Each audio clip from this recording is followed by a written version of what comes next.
Welcome to the NBA Conference Semifinals presented by Wells Fargo.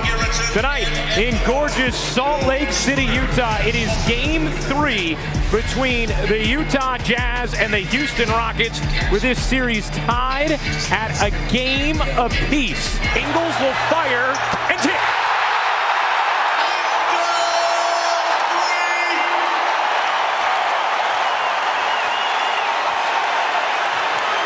There's one guy Mike D'Antoni doesn't want getting open looks. It's Joe Ingles.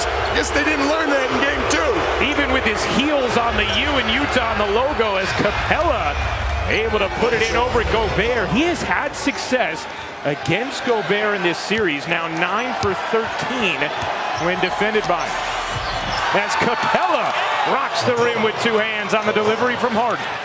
Now, we talked to Mike D'Antoni before the game and asked him about how he thought his team would handle this situation.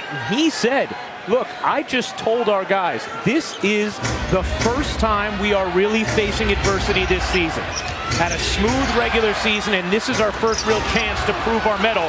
They've come out very strong here in this first. Ingles lobs inside, knocked away by Capella. Turnover number 4 for Utah.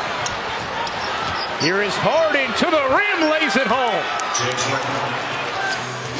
Harden around Mitchell, into the teeth of the D, he finds Ariza. He got it on a 3. Harden right around Exum finds Tucker for the easy flip. And right now, James Harden and the Rockets getting whatever they want on the offensive end. Harden's floater is good. 7 points, 5 assists in the first for James Harden. Most of this crowd on its feet. Capella trying to make them sit with a two-hand finish. O'Neal with 7 to shoot. Backs up, wants a runway against Tucker and uses it.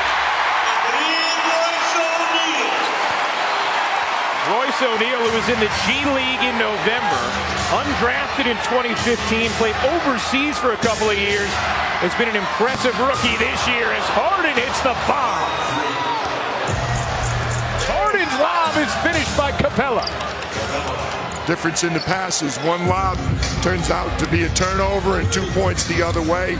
The other one, the finish at the rim. I think a bigger concern, more so than the deficit, is getting Donovan Mitchell going. They're not going to look up at the scoreboard for a long time. They just got to get back into playing well, and hopefully the rookie, and that's not where he's going to get going, by attacking the rim. He's now 1 of 11 as Paul delivers and connects from 3. Donovan's got to hit some pull-up shots. He goes by his primary defender.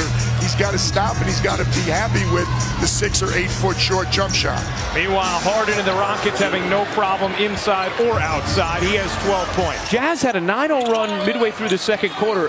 This crowd went berserk. Cut it to 15. You would have thought they cut it to 1. No, you would have thought they took the lead. It was incredible. And then Houston responded, building this lead, which is now at 35. And Capella just runs the floor relentlessly. He moves without the ball. And James Harden always knows where Capella is. Harden couldn't float it in, gets it back, and stuffs it home, plus the foul. Tough night, obviously, for the Jazz tonight. What can a team learn from a game like this in the playoffs? These guys are young, and they're learning every day. I mean, you watch Donovan Mitchell out there, a guy that seems impervious to youth. And yet there's things he's learning out here tonight, things he'll take with him tomorrow and be better tomorrow. So that part of it's fun for me to watch these guys learn and get better by the next one. John, thank you so much for the time. I appreciate it. My pleasure. Thanks. John Stockton, Hall of Famer, guys. Back to you.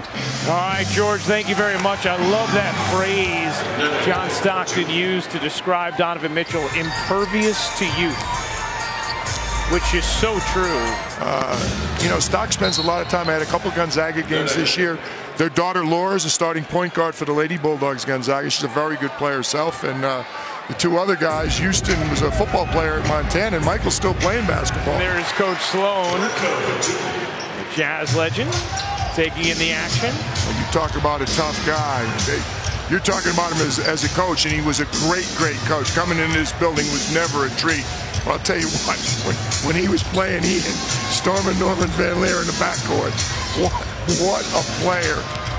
well before his coaching career. Magnificent coach, another great person. The Houston Rockets swing back with force. They take game 3, 113-92 here in Salt Lake City.